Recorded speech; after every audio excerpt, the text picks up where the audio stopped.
So here we are on our way, doing another winging it, if you can believe it, on a beautiful Saturday. Well, it's a bit chilly. We've broken the tradition of going to a gallery in the rain. We actually have sunshine today, and we're going to be in our own neighborhood, Yeah. which is really remarkable and unique. I was just going to say, we don't have to drive. We are actually walking. It's just about 5 blocks from my house. And we're going to go talk to John Nobrega and his show of called My Will is Good.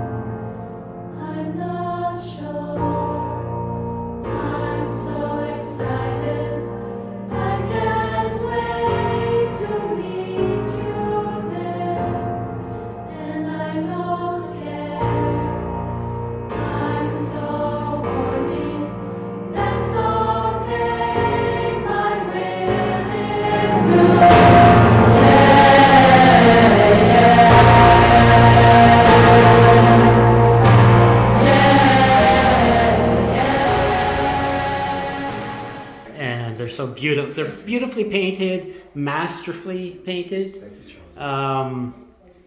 Painted like a modern master. A modern master. This neo-Renaissance. Is that so? I maybe just jump right in with is that like? Are you influenced by the old masters? The two artists that I were the touchstones for this show were Gustave Courbet and Theodore Géricault, of mid-19th century French salon painting. Right. Sort of on the verge between romanticism and realism. Right. I didn't want the work to be too romantic. I didn't want these nuns to be, frankly, too pretty. Right. Although some of them are very beautiful. Some of them are very pretty women, but I didn't want it to be too pretty. I didn't want it to be sentimental. Sure. I didn't want it to look like kind of Catholic kitsch art. Yeah. Okay. Exactly. Catholic kitsch art where Jesus is blonde and the Virgin Mary looks like a model. I didn't want it to be like that. I wanted them to look like real people. And I really gravitated to Courbet and Géricault because they painted these character types that are very distinctive. Right. And they're always sort of extreme types too. Like even when they painted beautiful women, their women have this kind of coarseness to them. And I wanted that kind of earthiness in the show. Right. Just to kind of ground the spiritual aspects of it. The whole show is about the sacred and the profane. The whole show is about these spiritual elements and then these sort of more grounded, sort of, psychotic elements. So it's about the relationship between those two things. So I look at those artists. I always look at modern people like someone like John Carter, people like that. Anybody who's Paul P. People who are doing really interesting work in terms of figuration right now. I look at those people, but I went back to those kinds of artists because I wanted to use that very material kind of painting language. It's very densely painted a lot. And that's what appealed to me about it. And in terms of the content of those artists, they were realists, and one of the reasons they're called realism is they were interested in real social situations in the 19th century, as opposed to romantic situations, as opposed to the idealized Greco-Roman classicism, mythology, and so forth. Is there these are nunsploitation films that you're depicting scenes from? Can you comment maybe a little bit? Is there also a realist, sort of a modern realist component that way, like social realism? To a certain extent, I think I just wanted to I wanted to sort of play a bit of a postmodern game with low art and high art references, taking religious art, which it's obviously the huge precedence for it, and then sort of finding these sort of low kind of sources, and then making them look like dignified religious art again. So that was really where it came from, and it came just from sort of a native interest in that stuff because I was probably watching cult movies before I knew anything about art history anyway. So it's a little bit like going back to the first source of inspiration. I was probably watching cheap horror movies from the 70s and softcore things and things like that before I knew about Géricault and Courbet. So it was sort of going back to the first sources of inspiration, because that's usually where you get your best ideas from, is that stuff. So that was definitely a factor in it too, trying to kind of acknowledge my tastes. Yeah, and so title of the show is from that Nirvana song, That's right. Lithium. Mhm. The first part of that line is, I'm so horny, but that's okay. My will is good. So, which actually ties in nicely with the whole theme of.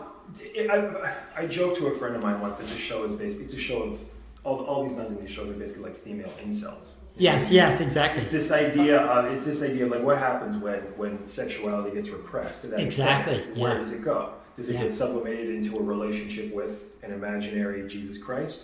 Or do you start self-harming? Do you crack up? Right. So it was kind of about that a little bit. And that's, I believe, what that song is. There's other, I've heard a story, I don't know if it's apocryphal, that Kurt Cobain said that song's about a guy he knew who broke up with a girl, was suicidal, and then started having full-on religious visions, and became a born-again Christian. He it's talks about how. Yeah. So it's about sort of like, different kind of coping mechanisms. That's right. That's so right. whether it's lithium or whether it's religion, you're choosing Exactly. You're choosing the way you cope with trauma, but in the end, it's whatever works for you. But in the end, neither of them are real. So I think that's what that's. There's that, broken mirrors Sunday mornings every day for all I care. I'm not scared. Yeah. I light my candles in a daze because I found God. It could be a drug daze or it could be a religious daze. So I was just that. And again, I've known Nirvana, again, longer than I know anything about history. So it's about going back to those first sources. Right. Are there coping mechanisms on display here in any of these images? Can you kind of point out how that might come through? I think that you could probably arrange the show chronologically, where you go from a kind of spiritual ecstasy, a kind of peace, to a complete psychotic breakup. Right. It's not arranged that way. It's not arranged that way in the yeah. show. It's not arranged chronologically that way. But you could conceivably come up with a narrative. You start with at a place where you're dealing with a person who's very happy and very at peace, to a person who's full-on psychotic, and that's one of the reasons why there's the narrative piece of the woman licking the man's face on the other side, which actually show, just to kind of acknowledge that there, at some point, there's going to be some kind of acting out. You know what I mean? Like all of these paintings are very, very internal. But at some point, it's going to come out. So again, you're talking about that whole idea of like the incel thing, whether you're going to, kill somebody or whatever you're going to do. At some point, it's going that pressure is going to be relieved. Well, and it's and some of the movies are more erotic and more acting out. The plot of these nunsploitation films is always the same. It's that there's nuns in this kind of cloister start to break up, and there's this kind of downward spiral of psychotic behavior. Right. And then it ends up with some kind of lesbianism or Satan worship or violence or something like that, usually taken out on men. A little more about these nunsploitation films. You're saying that they always end up with the women rebelling, usually against men. So there's almost like this feminist component to it. Can you talk a bit about that? If it's there in this work, it's accidental. Like I said, I kind of feel like these nuns are sort of more like avatars for me than anything else. So they're stylized self-portraits in a way. We're going to need to unpack that, but we. I know. No, you could say that there's something in there where a man can only express vulnerability through through a female persona. But in a way, there's a bit of a critique, I guess, of patriarchy in there. But I mean, there are no men in the show except for that image of Jesus in there, which isn't even really like a person. He's basically a corpse.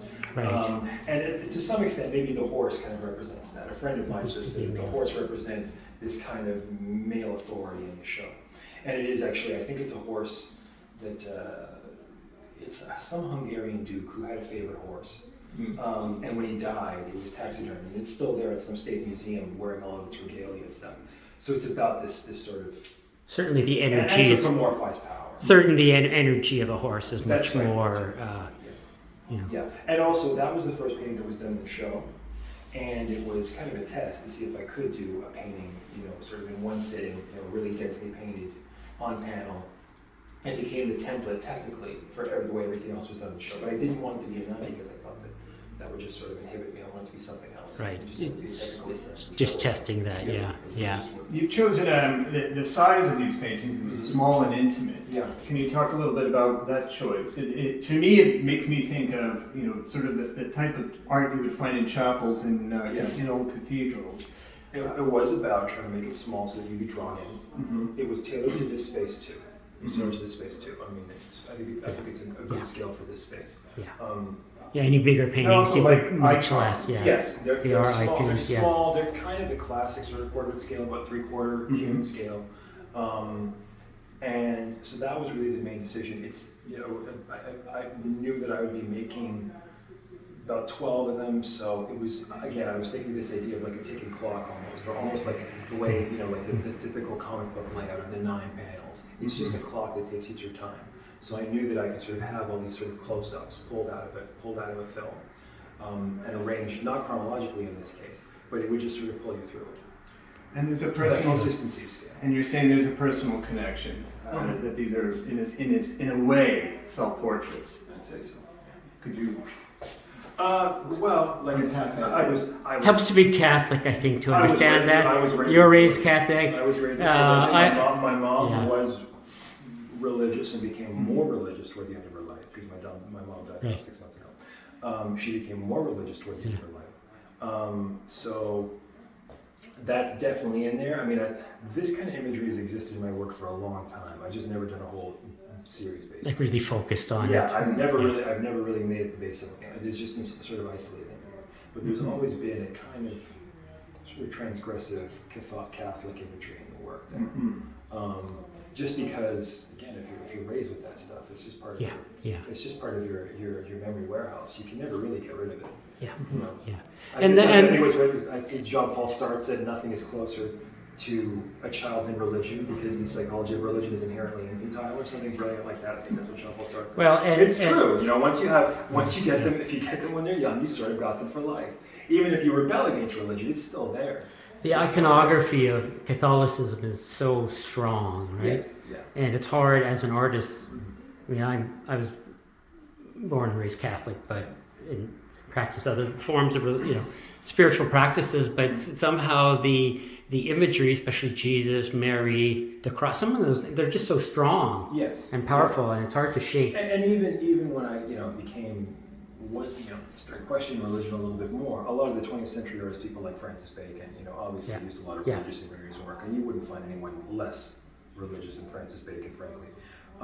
Even though he was born in Ireland, he was born in a Catholic country. It was more just the iconography of that. So Exactly, the history of the Catholic Church and the art history are inextricably linked. So anybody's going to be interested in art history, you're either going to throw in your lot one way or another. You're either going to critique that imagery or you're going to embrace it on some level.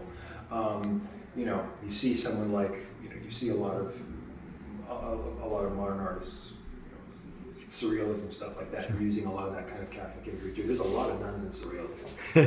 Clovis Tree. Especially the pop surrealism. Yes, absolutely, because it's going right back to that whole nexus of like Freudian psychology and religion, all the things that these guys would be doing, all that material. So there's a little bit of that in here too. There's a little bit of that there's definitely a little bit of surrealism. I mean, I looked at people like Picabia as well when I was working on this too, because it's that sort of style of portraiture that's not pretty, but that still has force and a lot of vitality to it. But they're not pretty paintings. Yeah.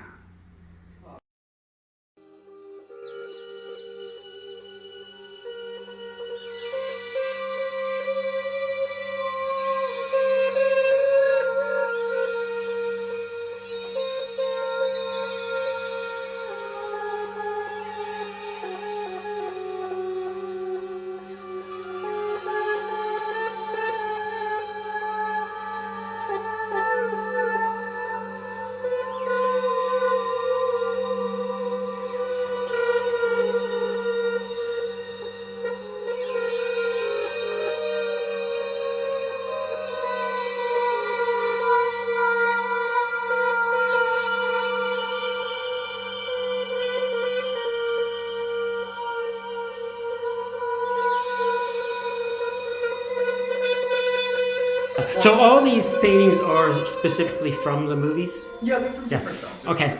They're still from different films, but they're not photorealistic. I was going to say that. Film, there'd be a general kind of sense of what the lighting, what the atmosphere Yeah. was, and I'd change it. And in some cases, the features have been changed a lot. Sometimes they haven't been changed that much. If you know the films really well, you'll recognize the stills.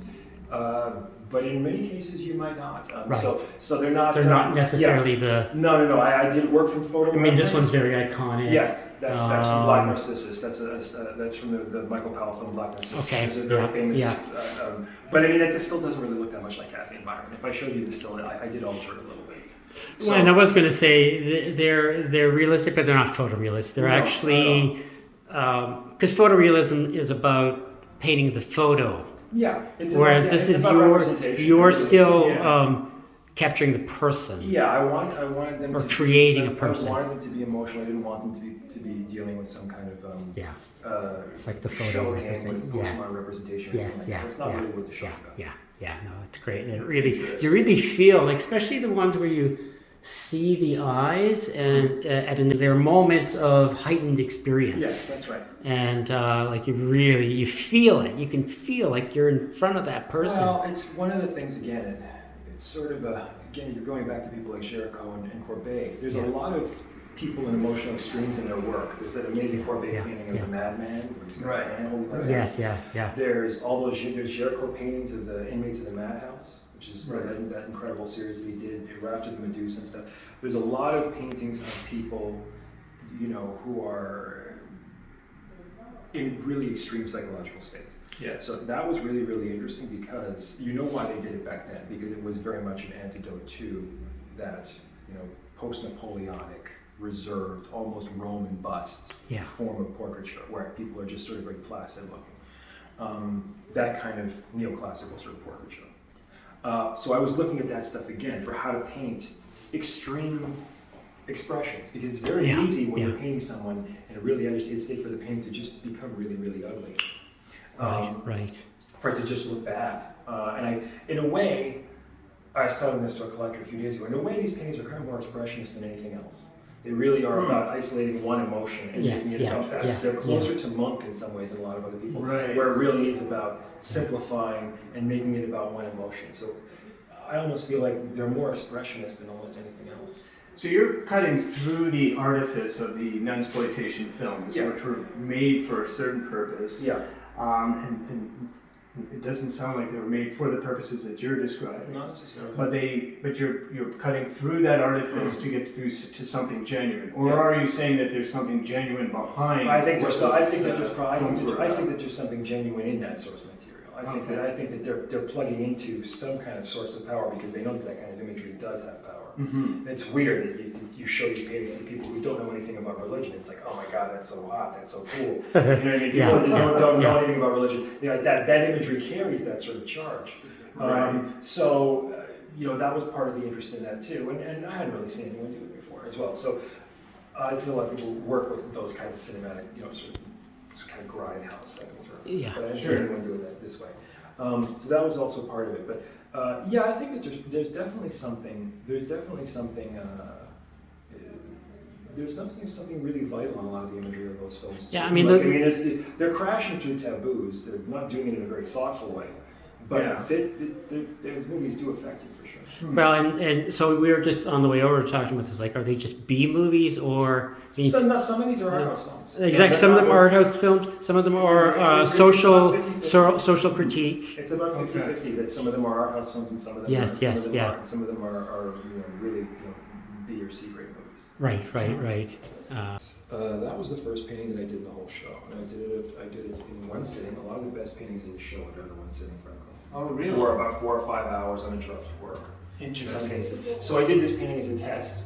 Working in a very dense way on panel, just to prove to myself that it could actually be done. And once I done this one, I didn't want it to be a nun because I didn't want to inhibit myself on the first one. So I sort of established a bit of a technical formula, sort of knew what my medium was, because there was a very particular medium that I had, a mixture of different mediums, a copal medium mixed with the Standard Oil. And working on panel that had been oil primed. So I wanted to kind of establish a bit of a technical sort of a baseline. Right. And then I knew that I could paint 13 portraits based on that formula. So that painting's in the show. One of the reasons the painting's in the show, frankly, I argued for it to be in the show, is that I got a lot of people contacted me who said, I love your work, but I hate religion, I hate nuns. So I don't like this kind of imagery. They're beautifully painted, but I don't like nuns. I can't stand them. Yeah. for whatever reason. I'm not going to ask why, because I know that there's probably a lot of trauma associated with religious education. So I explained it to Drew. There's got to be something in the show for people that don't want religion and aren't interested in nuns. Let's put it in there. So that's why the horse. Yeah. So in a way, that's why the horse is. Come and see the Sure, horse. aside from the fact that it's just Ignore the like, rest. It was done in the same time frame. Yeah. It was the first one. So and I just again I wanted to break it up. It does sort of break up the symmetry of the show in a way, I think, and it's on this isolated wall. I think Yeah, it does have its own. Yeah. Well, in the place. you know, the time frame of a lot of these films, so-called nunsploitation, are like Middle Ages or One of the things, sorry to interject. Yeah. One of the things that was important to me in this work is that these nuns could be from 1622 to 2022. Yeah. And the same thing with the horse. There's really nothing in the show that marks it as 21st century work, and yet I think it is. There's a certain relationship to the image, there's a certain relationship to identity politics, there's a certain relationship to all kinds of things that do mark it as contemporary. You never really escape that. Right. So I thought that the horse was sort of inclusive with that. It was another kind of timeless image that you could sort of take out of our history, and it could exist now, or it could exist in some other time. It could be, you know, a dictator. I mean, there's the image of Kim Jong-un on the white horse in the Alps. That kind of imagery just resurfaces over and over again. So I thought I'll use this kind of sort of iconic imagery in the show. So I thought it fit, but there are no cars, there are no cell phones in the show. There's nothing here that marks it as contemporary, and yet I hope it is for the people to say.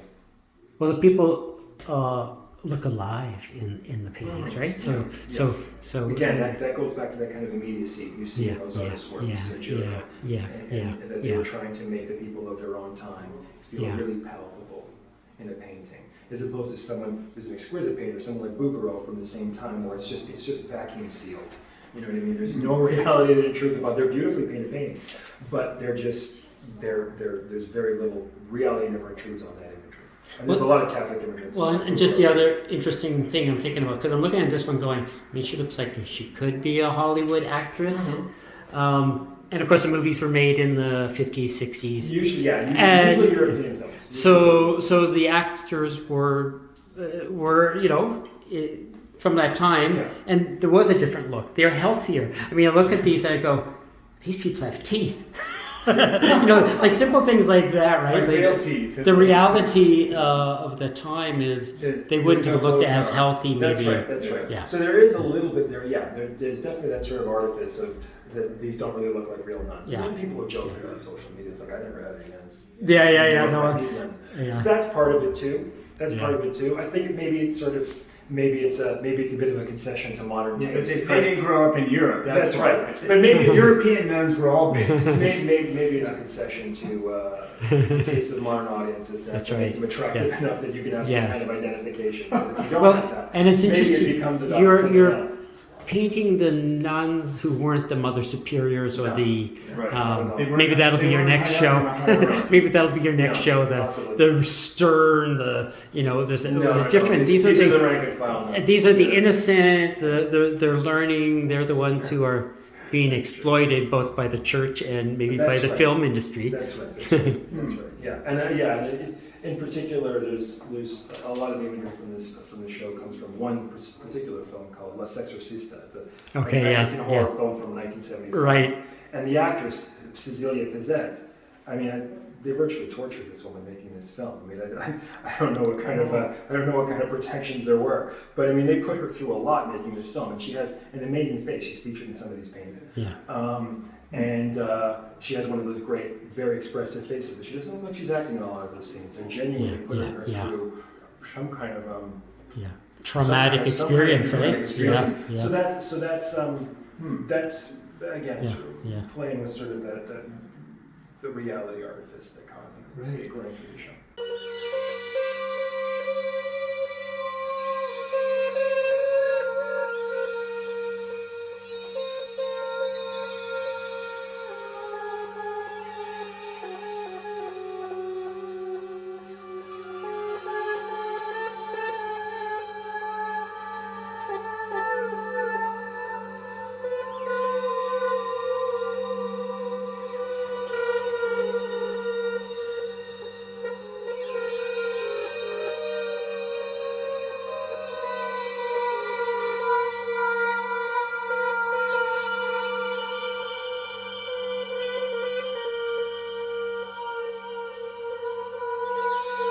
not a lot of contemporary artists deal with religion No. anymore. I feel very alone as a Canadian artist because particularly in Canadian art, it's not a fashionable thing. Yeah, It really, it's not. a It's fashionable not. thing to Like, talk you're about really- in Canadian art at all.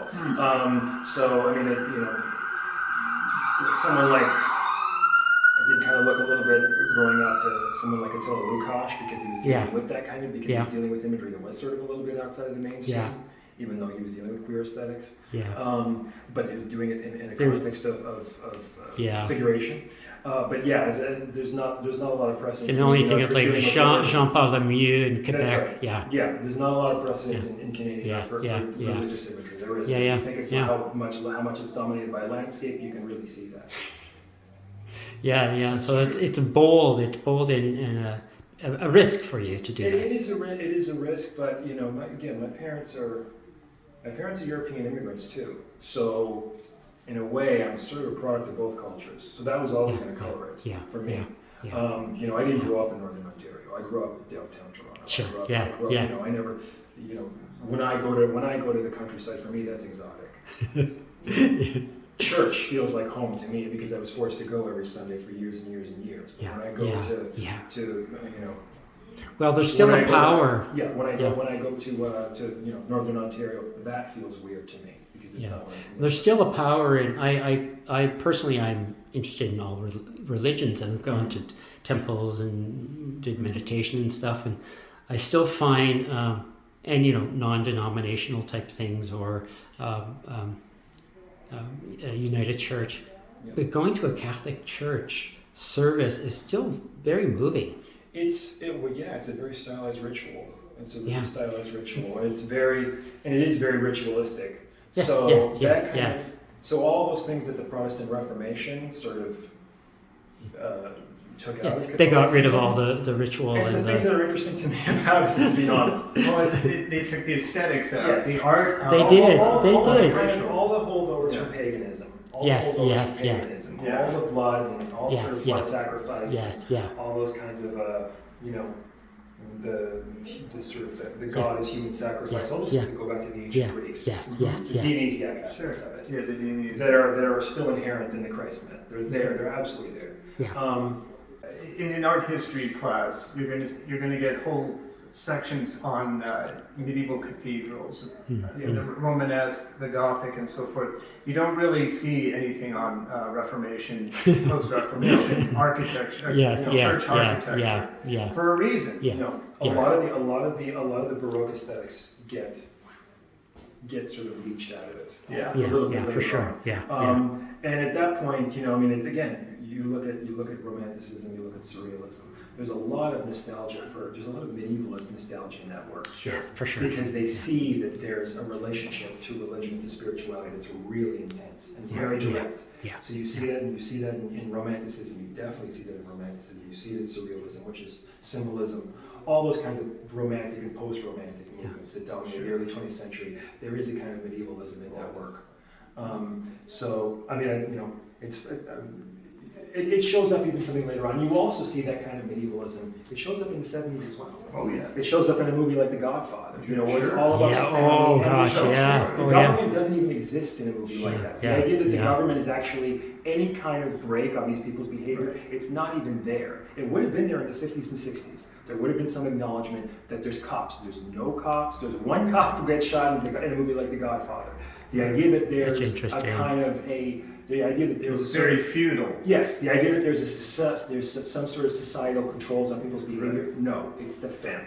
Right. And it's religion, and all that imagery runs right through it. So it is a sort of a modern feudalist story. Yeah. So that's something that you see in The Exorcist as well too, where it's so obvious that the devil is stronger than the priests. Right.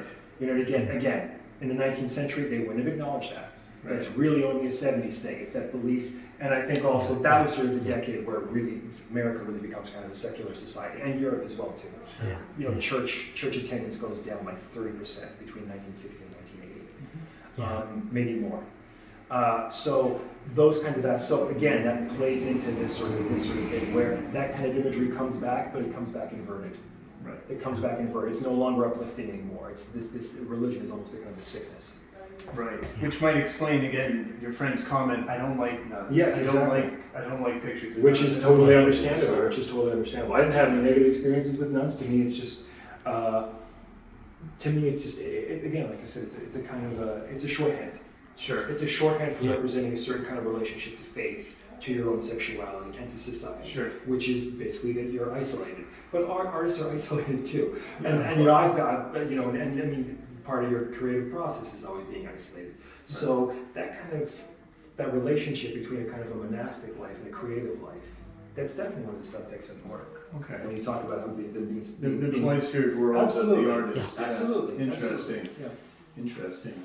The cloistered world of the tortured artist. I don't want to hit on another cliche, but perhaps so. Perhaps so. It's a bit of a romantic cliche, but again, those romantic cliches are just a way to kind of enter things, right? Yeah. And then once you're there, you can play with them. But definitely, that's again not a very Canadian, not a very fashionable Canadian. The idea of the tortured artist, the idea of the tortured artist. There's not really. Canadian art's not really very romantic. It doesn't fit with the post-mod, no, post-mod. The Canadian art in general tends not to be very romantic, unless it's a kind of romanticized landscape. Yeah. But in terms of figuration or something like that, it's not really. There are not a lot of precedents for it in Canadian. Yeah.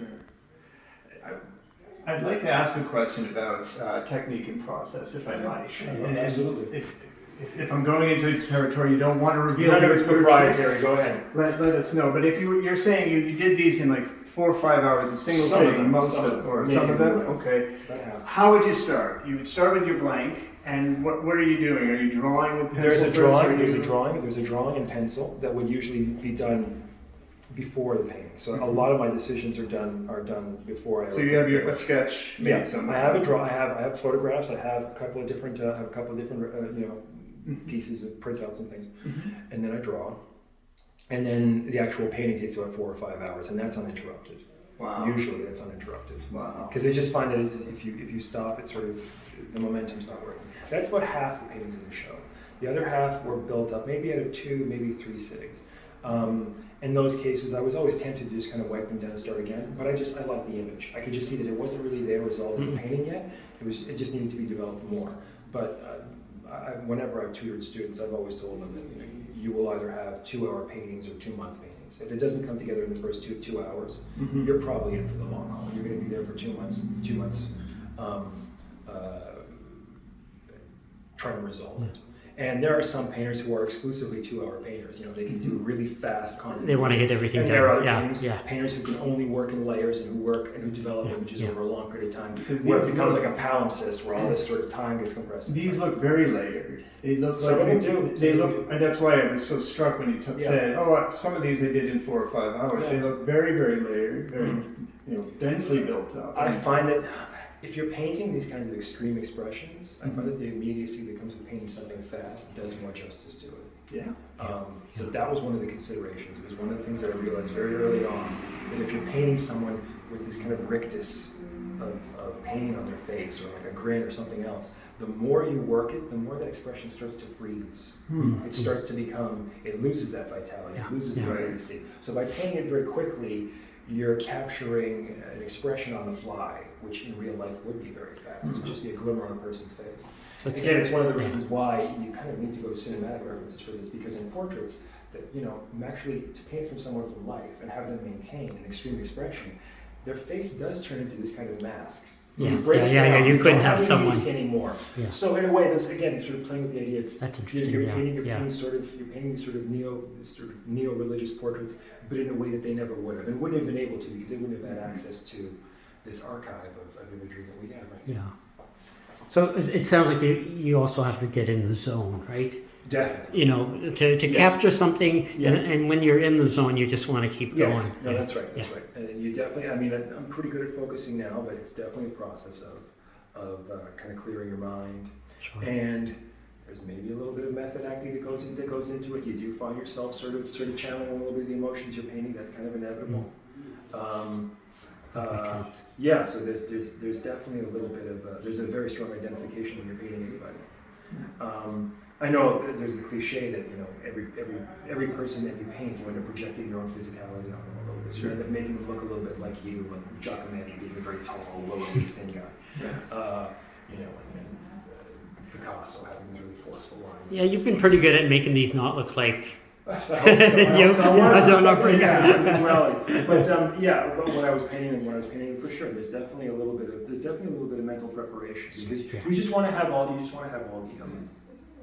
all the conditions ready so that you can work 4 or 5 hours. Yes, A lot of that's yes, technical too. A lot of that's having your paint palette set up properly, having everything you need so that you're not going to have to go reach for things. A lot of it is setting up your workspace, your physical workspace, in such a way that you can work uninterrupted for 4 or 5 hours if you need to. That's cool. Do you see yourself continuing with these religious themes in your future work? I don't know. I mean, I still have. It's a huge archive. I could have made this show 3 times over with the amount of research that I've got. Sure. So I could do that again. I might take a break for now. There's a couple other. I actually would love to do some paintings more on contemporary themes, and kind of deal more of a sort of contemporary realism. That might be what I do next. I don't know if that's a whole show or what, but I like I said, I do have a lot of imagery that I collected that I still really like. That I go back to those photos. They're real source of inspiration for me. So it may simply be a matter of painting about 3 or 4 more that either ran out of space or ran out of time, couldn't include them in the show, and just sort of getting them done, and then that's the complete body of work. Right. Yeah, and then the show could be shown again, whatever it was. We'll see. Like in a museum or something, right? Well, one can only hope. Yeah. Like I said, I don't know if the Canadian Canadian museum would acknowledge this kind of imagery necessarily. John, thanks so much for talking with us. Thank you. It's been great. I really appreciate it.